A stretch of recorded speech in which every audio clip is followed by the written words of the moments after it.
Hello, my dear student. I'm A.K. Vats, your physics teacher. Welcomes all of you in our channel, Ready to Read School. And in lecture number 3 of topic motion. तो जो पिछले 1 और 2 lectures थे, first और second, उसमें हम लोगों ने डिस्कशन किया था मोशन के बारे में, टाइप्स ऑफ मोशन के बारे में, जिसमें मैंने आपको ट्रांसलेटरी, रोटेटरी, वाइब्रेशनल, ये सब मोशन के टाइप्स बताए थे। और लेक्चर 2 में according to frame of reference of an observer, lecture के जो टाइप हमने बताए थे वो थे 1D मोशन, 2D मोशन और 3D मोशन। तो हमने आपको समझाया था कि हमें फिलहाल 1D पढ़ना है, ठीक। अब हम स्टार्ट करते हैं 1D, 2D, 3D जो भी हो। जब भी कभी 1D मोशन हो, चाहे 2D मोशन हो या 3D मोशन हो, और रोटेशनल हो, रोलिंग हो, लीनियर हो, वाइब्रेशनल हो, कोई भी हो, जब हम मोशन पढ़ते हैं तो किसी ऑब्जेक्ट के मोशन को डिस्क्राइब करने के लिए, काइनेमेटिक्स को बताने के लिए, ठीक, उस मोशन के साथ एसोसिएटेड कुछ टर्म्स होते हैं, फिजिकल क्वांटिटीज उनके साथ एसोसिएटेड होती है। वो फिजिकल क्वांटिटीज होती हैं distance, displacement, velocity, speed, acceleration, ये सब क्वांटिटीज होती हैं। ये क्या होगी फिजिकल क्वांटिटीज, ये क्या हैं, इनके बारे में इंट्रोडक्शन करते हुए टॉपिक को आगे बढ़ाते हैं, ठीक। तो first of all distance,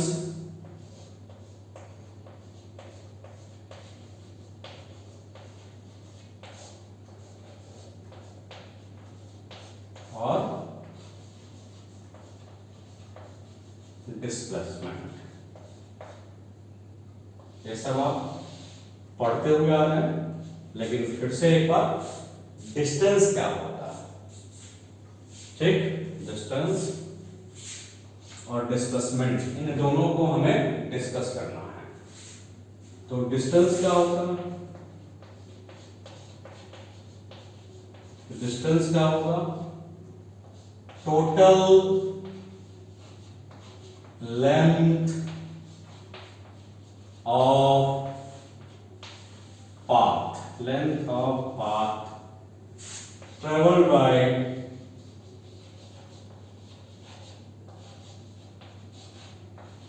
an object, traveled by an object during motion, during motion, total length of path traveled by an object during motion, and given interval of time, in given interval of time is known as distance। अरे बात समझ में, distance क्या है, तो total length of path traveled by an object during given interval of time। जो भी interval of time हम चुनेंगे, उस इंटरवल में ऑब्जेक्ट जिस पॉइंट से जिस पॉइंट तक, जिस जगह से दूसरे जगह तक, इनिशियल से फाइनल तक जो पहुंचता है, तो उस पहुंचने के लिए जो रास्ता उसने चुना, उस रास्ते की जो कुल लंबाई होगी, टोटल लेंथ होगी, उस टोटल लेंथ को क्या कहेंगे, डिस्टेंस कहेंगे। डिस्प्लेसमेंट क्या होता है, ये डिस्टेंस हो गया। डिस्प्लेसमेंट क्या होता है,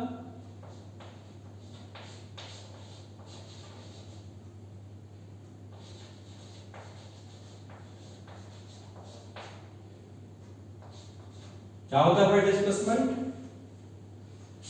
तो डिस्प्लेसमेंट होता है straight line straight line distance, straight line distance from initial to final, from initial to final position, from initial straight line distance from initial to final position, final position, straight line distance from initial to final position traveled by object, traveled by object during, traveled by object during motion in given interval of time.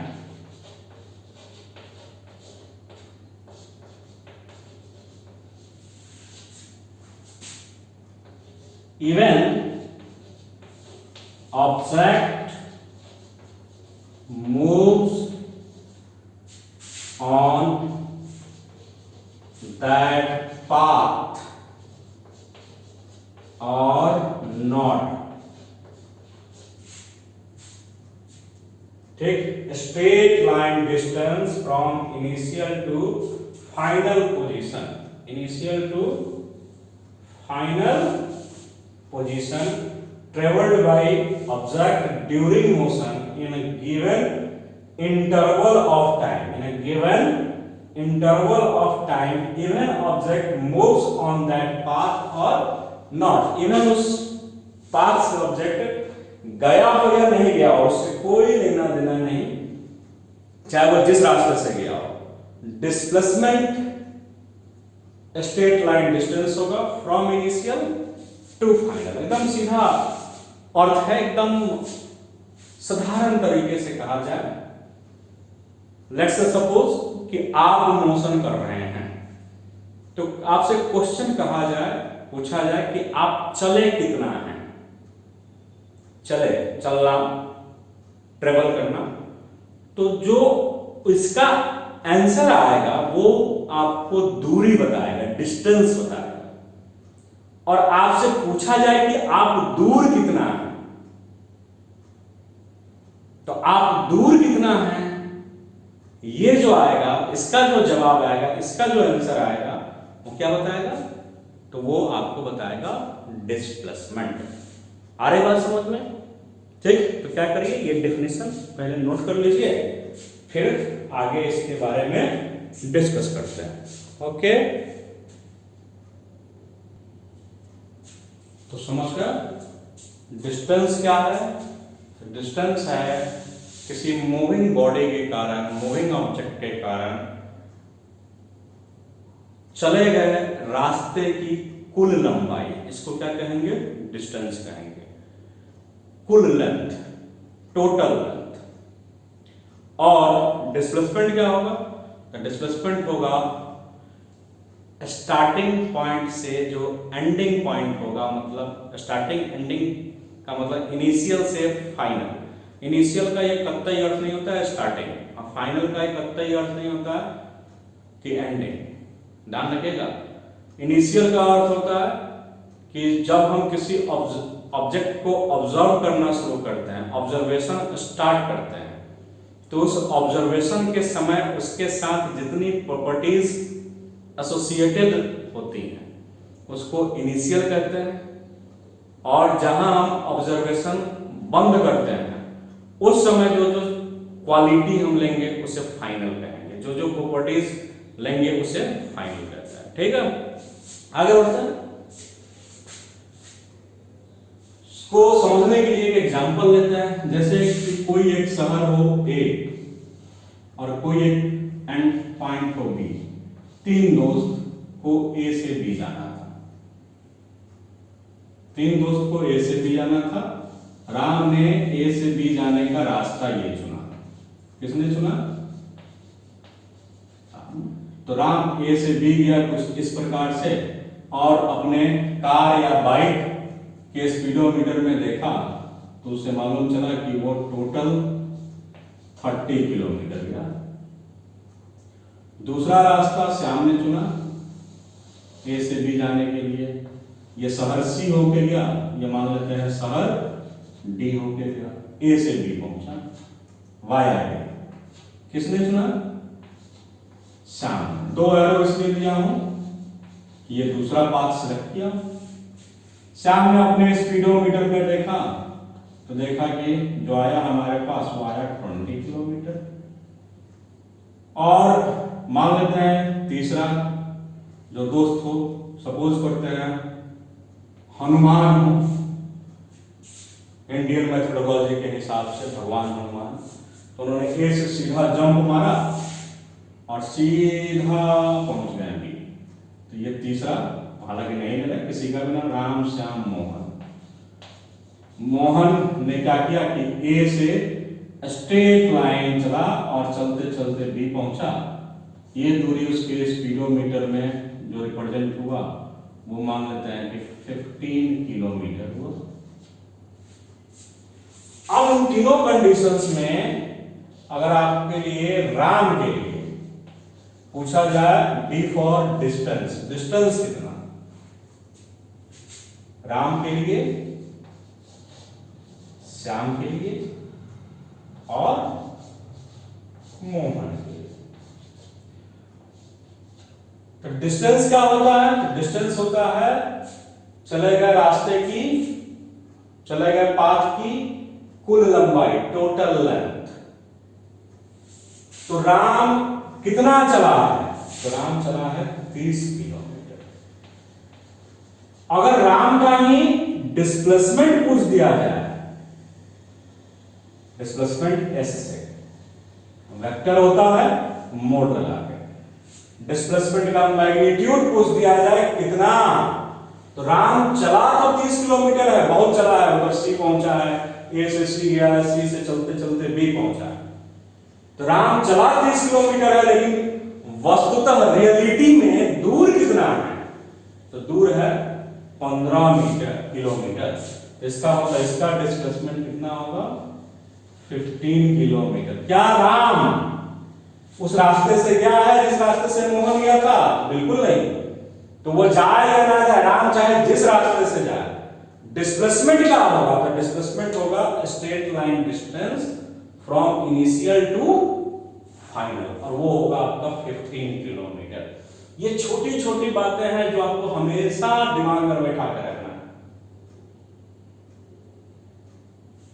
आ रही बात समझ में? अब बोलते हैं श्याम की बारी। श्याम कितना चला है? तो श्याम डिस्टेंस चला है 20 किलोमीटर। दूर कितना है? 15 किलोमीटर। मोहन चला है 15 किलोमीटर, और दूर कितना है? तो दूर भी है 15 किलोमीटर। अब ऐसा मोहन के केस में इसलिए हुआ है क्योंकि मोहन ने वही पाथ सेलेक्ट किया है जो शॉर्टेस्ट था। जनरली बोलते थे shortest distance from initial to final. तो ये इसका डिस्टेंस और डिस्प्लेसमेंट सेम है, अदरवाइज डिस्टेंस अलग होगा और डिस्प्लेसमेंट अलग होगा। आ रही बात समझ में? तो अब क्लियर कट आपको समझ में हो गया होगा कि आप चाहे जो भी चले, आप अगर ऐसे घूम फिर के ऐसे चले और ए से चलते चलते बी पे पहुंच जाए, ठीक, डिस्टेंस क्या होगा? तो ये जो लंबाई है, ये जो लेंथ है पाथ का, ये क्या देगा? डिस्टेंस देगा। अब डिस्प्लेसमेंट क्या होगा? तो आप चले जितना है, आप दूर कितना है, यही बस कितना दूर है। डिस्प्लेसमेंट क्या होगा? तो डिस्प्लेसमेंट होगा ए बी वेक्टर, यही होगा आपका डिस्प्लेसमेंट। आ रही बात समझ में? तो आप चाहे जिस रास्ते से जाएं, अब ये मान लीजिए आपसे पूछा जाए कि आपका घर इस स्कूल से या इस कोचिंग से कितनी दूर है, तो लोग कहते हैं 5 किलोमीटर। अरे भाई 5 किलोमीटर ये जो दूरी है, ये आप उस रास्ते की दूरी है जो आप चुनते हैं। रास्ता बदल दे तो तो रास्ता बदल दे, तो चॉइस ऑफ पाथ यदि है हमारे पास, चेंज कर दे, तो पाथ चेंज कर देंगे तो ये 10 किलोमीटर भी हो सकता है, 20 किलोमीटर भी हो सकता है।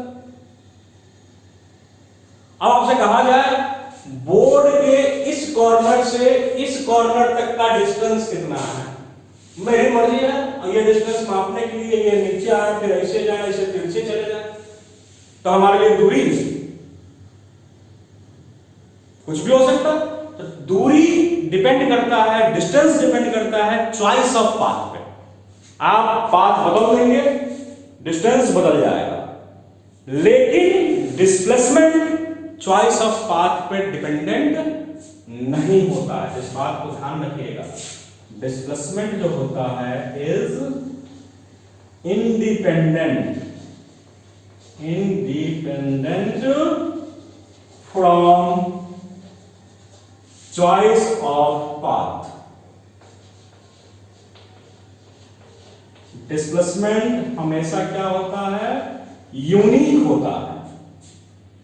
डिस्प्लेसमेंट किसी दो पॉइंट के लिए गिवन इंटरवल ऑफ टाइम में डिस्प्लेसमेंट की एक वैल्यू होगी, वो टाइम बढ़ाएंगे तो बढ़ेगा, टाइम घटेगा तो घटेगा, लेकिन गिवन टाइम के लिए डिस्प्लेसमेंट यूनिक होगा।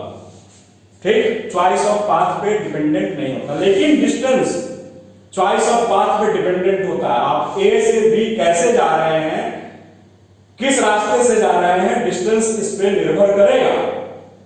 राम का रास्ता अलग था, श्याम का रास्ता अलग था, तो राम का डिस्टेंस अलग, श्याम का डिस्टेंस अलग, लेकिन दोनों का डिस्प्लेसमेंट इस पाथ पे डिपेंड नहीं है कि कौन से पाथ से राम गया है, कौन से पाथ से श्याम गया है। दोनों का डिस्प्लेसमेंट 15 ही किलोमीटर है, 15 किलोमीटर ही है। It's mean displacement is independent from choice of path, उस पर डिपेंडेंट नहीं होता।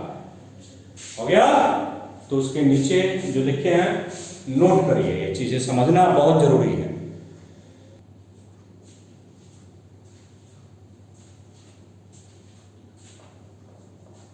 फिर आगे बढ़ते हैं और भी समझते हैं। मान लेते हैं एक ऑब्जेक्ट पॉइंट ए से चलते चलते बी तक पहुंचता, T1 से चलना शुरू किया, T2 जब समय हुआ तो कहां पहुंचा, बी पर। फिर बी से चलते चलते सी पे पहुंचा, समय T3 हुआ। फिर सी से वापस लौट के आ गया ए पर, समय T4 में। और फिर लास्ट में डी पे आके रुक गया, समय T5 में। तो अगर किसी स्टूडेंट को कहा जाए कि टाइम इंटरवल, ध्यान रखिए डेल्टा टी, डेल्टा किसके लिए, इंटरवल के लिए या चेंज के लिए। तो time interval T2 minus T1, मतलब कि initial position A, final position है। इनिशियल और फाइनल ऐसे ही सेलेक्ट होता है कि अगर हम इस इंटरवल के लिए कैलकुलेशन करेंगे तो इनिशियली ए पे था और फाइनली बी पर था। तो T2 माइनस T1 के लिए डिस्टेंस कितना, तो डिस्टेंस ए बी, और डिस्प्लेसमेंट कितना, मैग्नीट्यूड। अभी इसके ऊपर तीर नहीं लगा रहे हैं, मतलब मैग्नीट्यूड की ही बात कर रहे हैं, अभी लगा देते। तो डिस्प्लेसमेंट कितना, तो डिस्प्लेसमेंट ए बी। इसका मतलब क्या आया, अगर कोई ऑब्जेक्ट स्ट्रेट लाइन पाथ पे हो तो जितना डिस्टेंस होगा उतना ही डिस्प्लेसमेंट होगा। For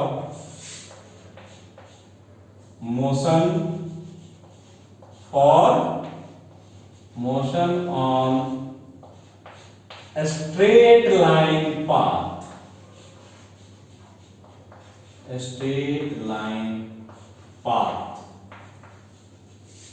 distance is always equal to displacement. यदि किसी ऑब्जेक्ट का जो मोशन कर रहा हो पाथ स्ट्रेट लाइन हो, बेंड ना ए से बी, तो जितना दूरी होगा, जितना डिस्टेंस होगा, उतना ही डिस्प्लेसमेंट होगा। इसीलिए ऑफन कभी क्वेश्चन में कहा जाता है 9th क्लास में, या कभी आप पढ़ते हो कभी भी क्वेश्चन में, कि find distance travelled by object, ऐसा न्यूमेरिकल, तो हम लगाते डिस्प्लेसमेंट का फॉर्मूला है डिस्टेंस निकालने के लिए भी। तो ऐसा क्यों लिखा जाता था?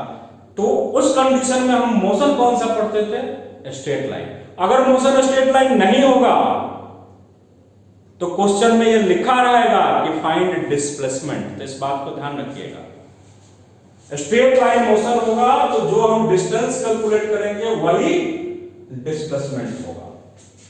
नेक्स्ट, अब अगर यदि किसी स्टूडेंट को इंटरवल दे दिया जाए कि आप t3 माइनस t1 इस टाइम के लिए करिए, t1 से t3 टाइम के बीच का सॉल्यूशन करिए, तो इसके लिए डिस्टेंस कितना?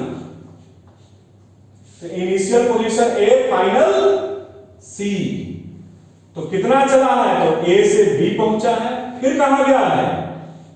B से C गया है। डिस्प्लेसमेंट कितना?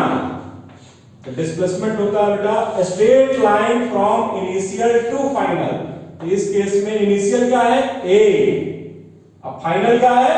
C, तो डिस्प्लेसमेंट होगा AC। आप ये बताइए कि AB प्लस BC, ये पढ़े हुए हैं सभी लोग कि ये ट्रायंगल की प्रॉपर्टीज है कि किसी भी दो साइड का सम तीसरे से क्या होगा? ज्यादा होगा।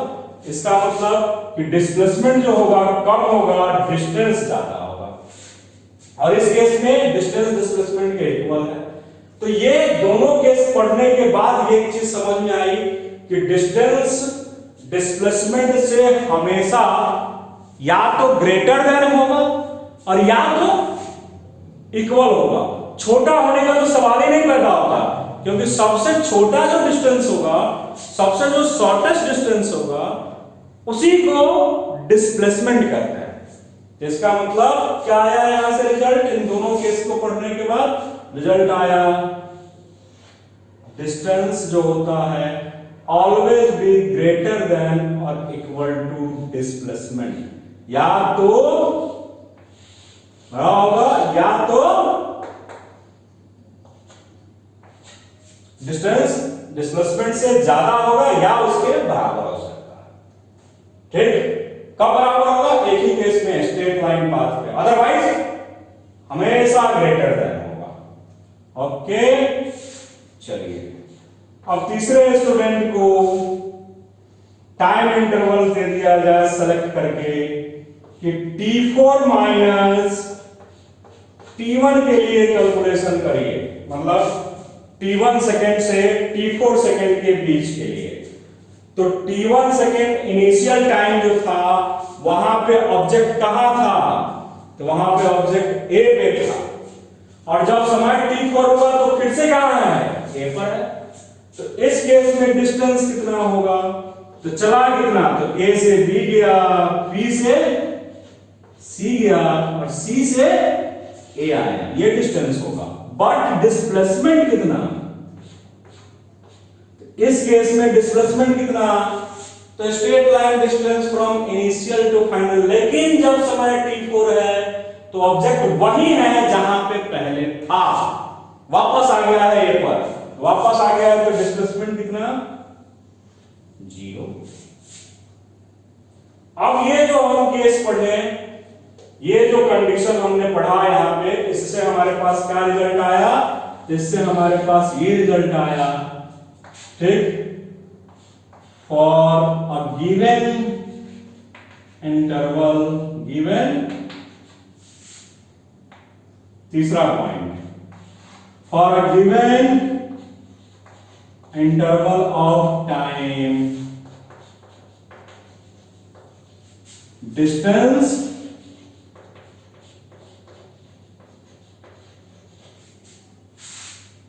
of moving